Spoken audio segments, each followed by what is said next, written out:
companies, the Zhongheng Steel Company, their environmental performance according to the system is D. Now, what does it mean? It basically means they're not doing very well on environmental compliance and environmental supervision. Now, what can we find in the data? So you can see on environmental supervision, for example, there have been quite some reports. This goes down further if you like, but only in 2021 you can see these. Now let's pick up one. We define as 600,000, so that's probably a bigger one. We translate to English, and you can see here in detail which inspection has happened and how they got caught in environmental non-compliance and how this 600,000 UN fine was given. Now, if we go a bit further, you can also see that this company back in 2019, so already has been having production restriction issues. So let's have a look at one. You can see here that in this list of companies, you can see what kind of production restriction they have been giving, how long, which part of the facilities, how much reduction, and also how much percent, who was imposing this, and who is the supervisor. Now, at the same time, you can also see, for example, where is it? You can see, let's look at how they disclose. Disclosure, so they've been giving environmental supervision feedback. Okay, let's see what kind of feedback they've been giving. Translate to English again. So you can see here, first what were the facts that were identified. For example, the calibration was not done correctly, and so on. And what basically have they been doing? So what kind of disclosures have been happening? So you can actually see some kind of interaction happening between things being identified and then things being addressed. Now, the interesting thing is that government also has been monitoring that. So look at cleaner production audit, for example. Here you see, again, in a bit more detail, what kind of, 1 second. Yeah. Oops, not this one. Translate to English. Voila, sorry. So here you can see, again, what actually happened, which audit was done, what was the purpose of the audit, and then what kind of improvement plan was being established for improving these companies, and who is the contact person, what are the contact details, and so on. Now, let's go back. What else do we have here? So, okay, green manufacturing. Interesting. So now we're talking 2022. So again, we translate.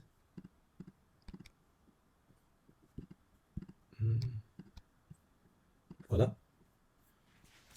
You can see here that this company now apparently has been upgraded into the list of green factories for a number of items. You can find details in here, but it's quite interesting.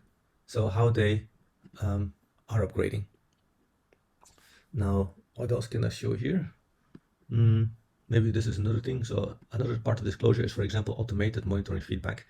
I'll just open one just to show you that. Okay, so there was an exceedance. I'm just gonna go back to the original page so I can see the link. Okay, voila, and the report from that time. So you can see here when exactly the COD exceedance happened. I can't translate this because it's a PDF. You have to do this with another tool. But okay, now, so how has this company been doing? Okay, so it's been gradually improving. In our system, it's still D because we look at the last 3 years, the last year of performance. So we basically do not immediately conclude everything is good, but it will probably get up to a better level next year. Now, the interesting part is what can companies do to enhance their performance? Oops, that's clicked on the wrong thing. What can they do to enhance their performance? You can see that they can do disclosure, just like the one I illustrated, where they give feedback to the environmental supervision records. They can, of course, also, by means of the automated pollutant release, this is like emission permits, illustrate that they're doing better. So this is effective enhancement. And they can also choose to do a green choice audit, which is a detailed audit, which is being supervised, in fact, by IPE.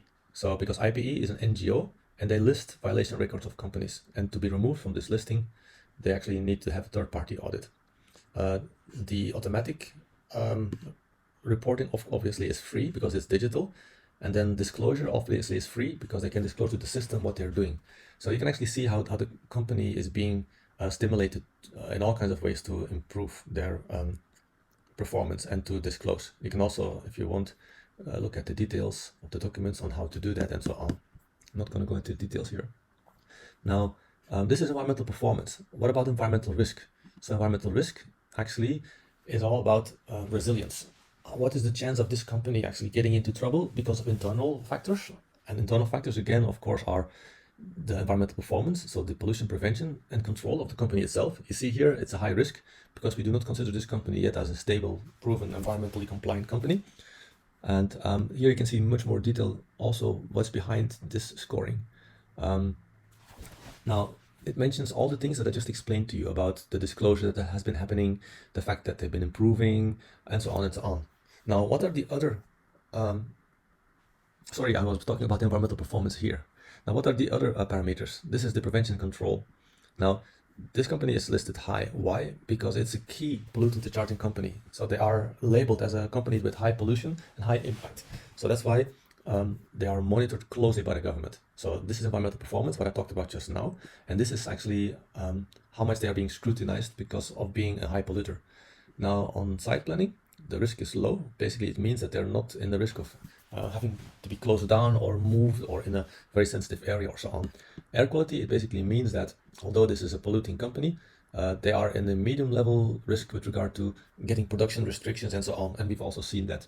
But they are in a high risk again from environmental supervision. Now let's look at this. You can see that this city is ranked 18th under the 372 cities nationally that are supervised on their performance, on how they are disclosing public data and how they are supervising compliance. So then next, hazardous waste vendor, it means there are facilities present for hazardous waste treatment, and there are also facilities present for hazardous wastewater treatment. So these are both internal, like how well they're doing, and external, like what is going on that can impact their stable performance operation. Again, you can look into, let me see some more details here. The risk rating has not been changing, and then the interpretation, what I just explained to you, you can find here.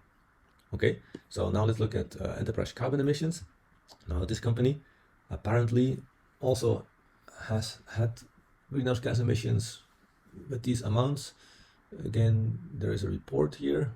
See what's in there. Okay, so basically it mentions like Lin Xitianhua, who is a contact person that has been behind this report or been approving this report. I don't know that for sure at the moment. The key thing is this data that can be accessed through the system.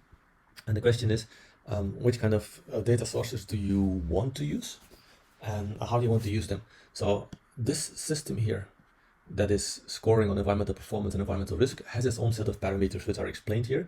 But the key thing is that anyone using this platform can actually use it for their own purpose on getting access to certain data and finding their own way to using the data to score the company, evaluate the company, and of course then also work with the company. I think this is the most important thing. What I wanted to say here is, so we have actually supervision and disclosure in three ways. One is voluntary, the other one is compliance driven based on government, and then the third one is independent from NGO. And all these three are actually being used to actively engage with the company, and the company actually can use it as well to actually engage with these stakeholders to improve and basically get better reviews and better treatment from the country as well, because there is a push for self-accountability where companies are being provided this kind of feedback on how they're doing and then being monitored and how they're improving. And if they are self-engaging, improving, they will get some lenience, they will get on the green factory list, and if they are doing very well, they even get green financing. On the other hand, if they're doing not well, they will get more supervision, they will get more production interruptions, they will get more scrutiny publicly from the NGO, and also they will, for example, get limitations on their production, and also their permits will be withdrawn So this is basically how the system works and how the data is being used.